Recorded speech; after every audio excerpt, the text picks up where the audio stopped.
वैद्यकीय क्षेत्रातील उपस्थित असणारे माझे डॉक्टर्स, ज्यांना आज आपण हे चष्मे देणार आहोत, पुस्तकाचं वाटप करणार आहोत, ते सगळे माझे विद्यार्थी विद्यार्थिनी, प्रतिष्ठित नागरिक, पत्रकार मित्र आणि माझ्या तरुण मित्रांनो, खरं तर मला खूप उशीर झाला, त्याबद्दल दिलगिरी व्यक्त करतो. मी इथं कार्यक्रमाला मला वाटतं 11:30ला काहीतरी वेळ दिला होता, 10:30ला, परंतु मला यायला जवळपास 12 वाजले.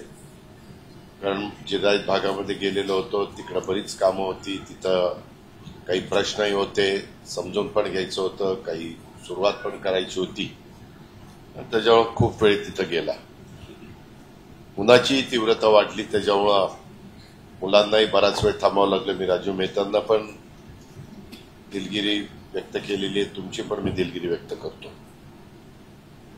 मी 8व्यांदा बारामतीतनं निवडून आल्यानंतर माझा सतत हा प्रयत्न आहे की वेगवेगळ्या सामाजिक क्षेत्रामध्ये काम करणारे ट्रस्ट असतात किंवा वेगवेगळे मान्यवर असतात, आमच्या सुदैवाने ओळखी तुमच्यामुळे चांगल्या झालेल्या आहेत आणि समाजामध्ये आज असा एक वर्ग आहे की त्यांच्याकडं पैसा आहे, पण तो पैसा योग्य माणसाच्या करता, योग्य व्यक्ती करता खर्च झाला पाहिजे आणि त्याच्यातून बरेचसे चॅरिटेबल काम हे या ठिकाणी करत असतात.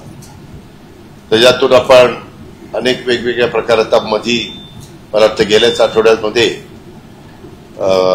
जंजिरे भाऊसाहेब यांनी कर्जतचे शेतकरी पोटी जन्माला आलेले आणि त्यांनी 3 व्हीलर सायकल इलेक्ट्रिक 3 चाकी इलेक्ट्रिक सायकल देण्याचा कार्यक्रम त्या बाबतीमध्ये आपण घेतला. आज इथं चष्मे आणि पुस्तकाचं वाटप, पुढेही आरोग्याच्या दृष्टीनं काही कार्यक्रम घेण्याचं आमचं डॉक्टर भोसलेंचं आणि माझ्या सहकाऱ्यांचा त्या ठिकाणी प्रयत्न आहे. आणि समाजातला जो गरजू माणूस आहे त्याला त्या गोष्टी गरजेच्या असतात, परंतु आर्थिक परिस्थिती अनुरूप नसल्यामुळं त्यांना त्यापासून वंचित राहावं लागतं. अशा वर्गाच्या करता आपण हे कार्यक्रम राबवत असतो. आज या रत्ननिधी चॅरिटेबल ट्रस्टच्या सहकार्याने आपला जो ग्रामीण भाग आहे तिथल्या विद्यार्थी विद्यार्थिनींना उच्च प्रतीचे चष्म्याचं वाटप आणि बारामती तालुक्यातील जिल्हा परिषद आणि शासकीय ज्या शाळा आहेत, जिल्हा परिषदेच्या शाळा अनुदानित, त्याच्यामध्ये 50,000 पुस्तकांचं वितरण करण्याच्या कार्यक्रमाच्या निमित्तानं खरं तर आपण सगळेजण जमलेलो. मी आपल्या सर्वांचं स्वागत करतो. तालुक्याचा लोकप्रतिनिधी या नात्याने आमचे राजूजी मेहताजींचं पण मी मनापासून त्या ठिकाणी स्वागत करतो. या कार्यक्रमाच्या करता एक चांगला कार्यक्रम इथं आयोजित केल्याबद्दल आमचे डॉक्टर भोसले संतोष यांचंही मी मनापासून स्वागत करतो. अनेक वेगवेगळ्या कामाला डॉक्टर संतोष भोसले आणि इंगळ्यांनी आज जवळपास 3.25 कोटी रुपयाच्या बंद पाईपलाईनचं काम टाटा ट्रस्टकडनं आपल्याला त्या ठिकाणी करून दिलं. तिथं CSR आपल्याला मंजूर करून दिला, ते पाणी सुरू झालं. तिथं एक आनंदाचं समाधानाचं वातावरण बोरकरवाडीतल्या माझ्या शेतकऱ्याच्या चेहऱ्यावर मला दिसत होतं. आज खरं तर 13 एप्रिल आहे. तुम्हाला सगळ्यांना माहिती की एप्रिल महिना अनेक महापुरुषांचा जन्म या महिन्यात झाला. छत्रपती शिवाजी महाराजांच्या पुण्यतिथीप्रमाणे काल 345वी त्यांची पुण्यतिथी देशाचे नेते गृहमंत्री अमित शहांच्या उपस्थितीमध्ये तो एक कार्यक्रम आपण तिथं पार पाडला. आज 13 एप्रिल ह्याच्यामध्ये घटनेचे शिल्पकार डॉक्टर बाबासाहेब आंबेडकरांचा उद्या 14 एप्रिलला जयंतीचा कार्यक्रम आहे. संविधान बाबासाहेबांनी आपल्याला दिलं, कायदा आपल्याला बाबासाहेबांनी त्या घटना ती बाबासाहेबांनी आपल्याला दिली आणि आज एवढा मोठा देश बाबासाहेबांच्या या घटनेमुळे आणि संविधानामुळे एकसंघ राहिलेला आहे. आपल्या भारतामध्ये खूप भाषा आहेत, खूप वेगवेगळ्या जाती आहेत, धर्म आहेत, पंथ आहेत, पण आपण सगळेजण भारतीय म्हणून एकत्रपणे गुण्यागोविंदांनी राहत असतो आणि प्रत्येक जण आपापल्या भाषेचा अभिमान बाळगून पुढे जाण्याचा प्रयत्न त्या ठिकाणी करत असतो. त्या बाबासाहेबांची उद्या जयंती आहे. मी त्या जयंतीच्या निमित्तानं मुंबईमध्ये थांबणार आहे, कारण मुंबईमध्ये दादरला तिथं फार मोठा समाज पण जमतो आणि सरकारचा पण महत्वाचा कार्यक्रम असतो. गव्हर्नर, मुख्यमंत्री आणि दोन्ही उपमुख्यमंत्री त्यांच्या उपस्थितीमध्ये तो कार्यक्रम तिथं होणार आहे. काल मी सांगितलं तसं छत्रपती शिवाजी महाराजांची तिथीप्रमाणे शिवपुण्यतिथी झाली. रायगडावर आम्ही अभिवादनाचा कार्यक्रम केला. त्याच परवा 11 तारीख होती, क्रांतीसूर्य महात्मा ज्योतिराव फुले यांची जयंती. त्या निमित्तानं देखील मी पुण्यामध्ये हजर होतो. तिथलं अतिशय उत्तम प्रकारचं स्मारक करण्याकरता आम्ही राज्य सरकारच्या वतीनं 200 कोटी रुपये उपलब्ध करून दिलेले आहेत. ते जागा ताब्यामध्ये घ्यायचे वगैरे त्या कामाच्या करता. सावित्रीबाई फुलेंनी जिथं पहिली मुलींची शाळा सुरू केली तिथं देखील आम्ही मोठं काम हातामध्ये घेतलेलं आहे. तिथंही चांगलं स्मारक करायचा आमचा प्रयत्न आहे. आणि काल हनुमान जयंती पण होती आणि 10 तारखेला महावीर जयंती पण होती. असं 10, 11, 12, 13, 14 असे हे सगळे महत्वाचे दिवस आहेत. त्याच्यामध्ये बाबासाहेबांच्या विचारावर श्रद्धा ठेवून देशाची एकता, अखंडता, सार्वभौमता, लोकशाही टिकवण्यासाठी आपण सगळेच जण प्रयत्नशील आहोत. कधी कधी काही किरकोळ गोष्टी घडतात, पण त्याच्यातून आपण आपल्या राज्याला आणि आपल्या देशाला खऱ्या अर्थाने सावरण्याचा प्रयत्न करतो, पुढे नेण्याचा प्रयत्न करतो. मला राजीव मेहताजींचे मनापासून त्यांना धन्यवाद द्यायचे, मनापासून त्यांचे आभार मानायचे, कारण त्यांनी एक चांगली बाब या मुलींच्या बाबतीमध्ये पुस्तकं आणि चष्म्याच्या बद्दल केलेली आहे. मला हे सगळे चष्मे विद्यार्थ्यांना दिलेले आम्ही देणारे ते उच्च दर्जाचे आहेत, ते आरामदायी आहेत, ते टिकाऊ आहेत. यामुळे आपल्या सगळ्या विद्यार्थ्यांना शिक्षणामध्ये अधिक चांगल्या प्रकारे सहभागी होता येईल. बऱ्याचदा त्याला चष्मा लागतो, त्याला नीट दिसत नाही आणि त्याच्यातनं मग त्याचं डोकं दुखतं. नाही चष्मा बरोबर परफेक्ट लावला तर आणखी त्याचा चष्म्याचा नंबर वाढत जातो किंवा डोळ्यावर परिणाम त्याचे होऊ शकतात. आणि म्हणून ह्या सगळ्या गोष्टीचं गांभीर्य आम्ही सगळ्यांनी लक्षामध्ये घेतलं आणि त्याच्यातून आमच्या मुलींचं शिक्षणावरचं लक्ष केंद्रित राहावं, त्यांना कुठल्याही प्रकारे त्रास होता कामा नये अशा पद्धतीचं काम आम्ही त्या ठिकाणी करतो. कारण मी अनेकदा पाहिलेलं आहे की ग्रामीण भागातील अनेक मुलांची दृष्टी ही कमजोर असल्यामुळं त्यांना शिक्षणामध्ये अनेकदा अडथळे आलेले आमच्या ऐकण्यामध्ये आहे. फळ्यावर लिहिलेलं त्याला नीट दिसत नाही, पुस्तक वाचताना त्रास होतो आणि डोळ्यावर पण एक प्रकारचा ताण येतो. बरं, काही मुलं शिक्षकांनाही ते सांगायला घाबरतात. काही मुलांना समजत नाही की आपल्याला का असं होतं, ते स्वतःच मनाला लावून त्या ठिकाणी घेतात आणि त्याच्यामध्ये असं झालं तर हळूहळू त्या मुलीचा शिक्षणावरचा रस देखील कमी होतो. परंतु आज या कार्यक्रमामुळं हा तुमचा अडथळा हा दूर होणार आहे आणि त्याच्यामध्ये आमच्या रत्ननिधी चॅरिटेबल ट्रस्ट यांचं योगदान खूप मोठं आहे. याशिवाय आपल्या शाळेमध्ये ग्रँटेबल शाळेमध्ये 50,000 पुस्तकं देखील देण्यात येणार आहे. ही गोष्टीची पुस्तकं आहेत, ही मनोरंजक आहेत, ही प्रेरणादायी ठरणारी तुम्हाला आहेत. ह्याच्यामध्ये ज्ञानवर्धक देखील आहे.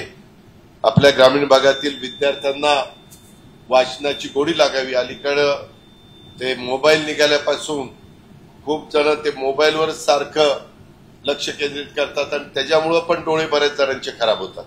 सारखं ते जवळ धरायचं, सारखी बटणं दाबत बसायचं. हे तुमच्या तब्येतीला अपायकारक आहे बाबांनो, तुमच्या डोळ्यांना अपायकारक आहे. आणि त्याच्यामुळं म्हटलं जातं वाचाल, वाचाल म्हणजे वाचाल तर वाचाल, हे जे वाक्य आहे ते फार आपल्या सगळ्यांच्या दृष्टीनं महत्वाचं आहे. आणि त्याच्यामुळं विद्यार्थी मित्रांना, विद्यार्थिनींना मला सांगायचं, पुस्तकं ही तुमची खरी मित्र आहेत. ती तुम्हाला नवीन जगाशी जोडण्याचं काम करतात, तुम्हाला विचार करायला ते शिकवतात आणि तुमच्या कल्पना शक्तींना देखील पंख देण्याचं काम ते त्या ठिकाणी करतात. आज तुम्हाला मिळणारी ही जी काही महत्वाची पुस्तकं आहेत ही फक्त शाळेच्या अभ्यासापुरती मर्यादित नाही, त्याच्यातनं तुमचं व्यवहार ज्ञान देखील वाढणार आहे. ती तुम्हाला नवीन संधीचे दरवाजे देखील खुले त्या ठिकाणी करणार आहेत किंवा नवीन दरवाजे तुम्हाला उघडणार आहे. ही पुस्तकं वाचा, त्यातून शिका आणि स्वतःला सक्षम बनवा, हे मला माझ्या विद्यार्थिनींना आवर्जून सांगायचंय. तुम्हाला आज मिळणारे हे चष्मे आणि पुस्तकं ही फक्त साधनं म्हणून त्याच्याकडे बघू नका, ती तुमच्या यशाची पहिली पायरी ठरणार आहे. तुम्ही याचा उपयोग करून तुमच्या स्वप्नांना साकार करण्याचा प्रयत्न करा. तुम्ही डॉक्टर व्हा, इंजिनियर व्हा, शिक्षक व्हा, शास्त्रज्ञ व्हा, कलाकार व्हा, ज्या क्षेत्रामध्ये तुम्हाला आवड असेल ते क्षेत्र तुम्ही IAS ऑफिसर बना, IPS बना, पोलीस बना, जे काही तुम्हाला समाजामध्ये उद्याच्या काळामध्ये पुढे जात असताना बनायचंय.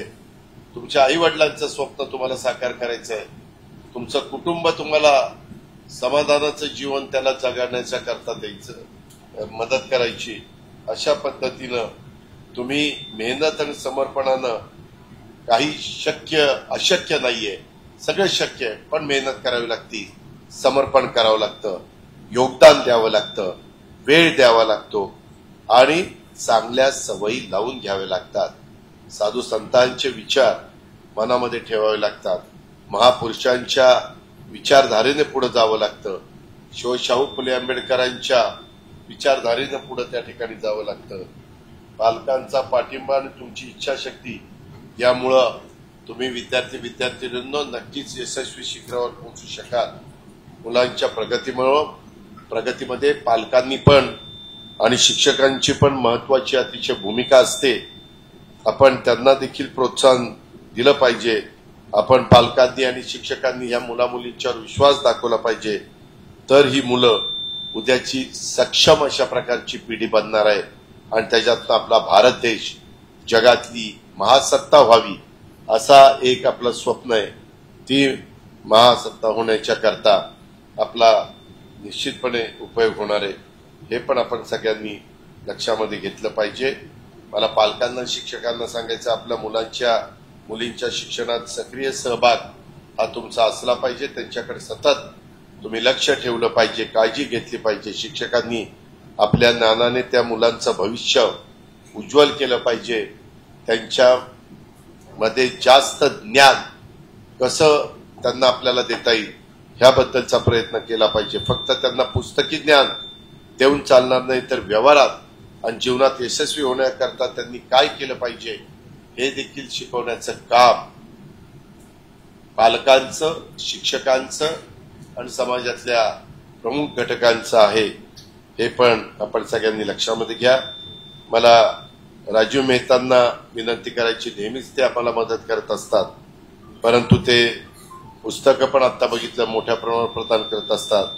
आजवर त्यांनी आणि त्यांच्या ट्रस्टनी, रत्न निधी चॅरिटेबल ट्रस्टनी मोठ्या प्रमाणावर लाखो पुस्तकं आतापर्यंत दान केलेली आहेत.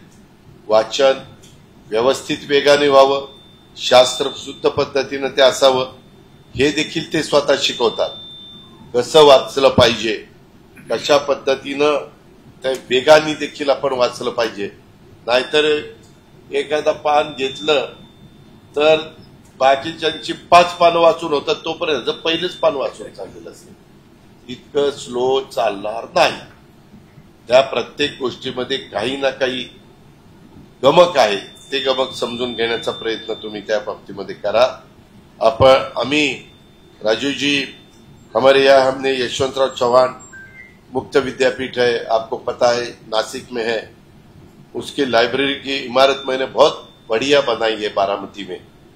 आपने अगर कभी कहीं देखा तो आपको पता चलेगा, इतनी बढ़िया बिल्डिंग है।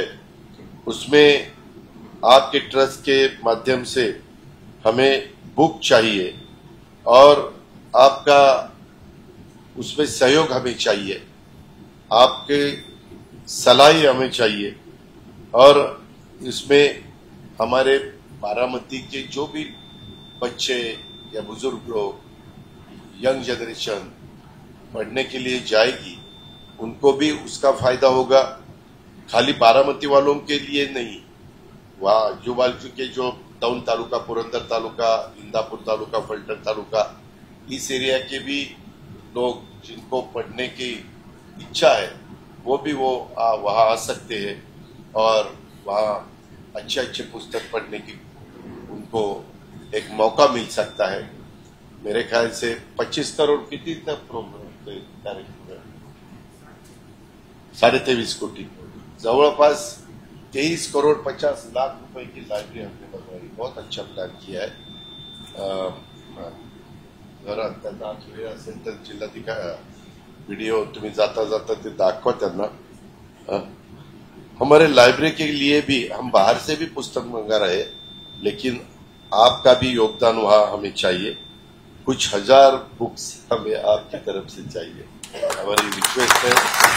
और वो डोनेशन के स्वरूप में हमें चाहिए, CSR में से चाहिए। तो उसके लिए भी मैं आपको रिक्वेस्ट करता हूं, मुझे विश्वास है आप जरूर उसमें ध्यान देंगे। मी अजून काही वेळ बोलून तुमचा सगळ्यांचा वेळ घेत नाही, कारण मला पुढे अजून खूप काम आहे। पण मी आता सांगितलेल्या गोष्टी आपण सगळ्यांनी लक्षामध्ये ठेवाव्यात, अशा प्रकारची विनंती मी पालकांना, शिक्षकांना, डॉक्टरांना पण आणि सगळ्या आमच्या अधिकारी वर्गाला, प्रतिष्ठित लोकांना, सगळ्यांनाच या निमित्तानं करतो आणि मी या ठिकाणी थांबतो। जय हिंद, जय महाराष्ट्र।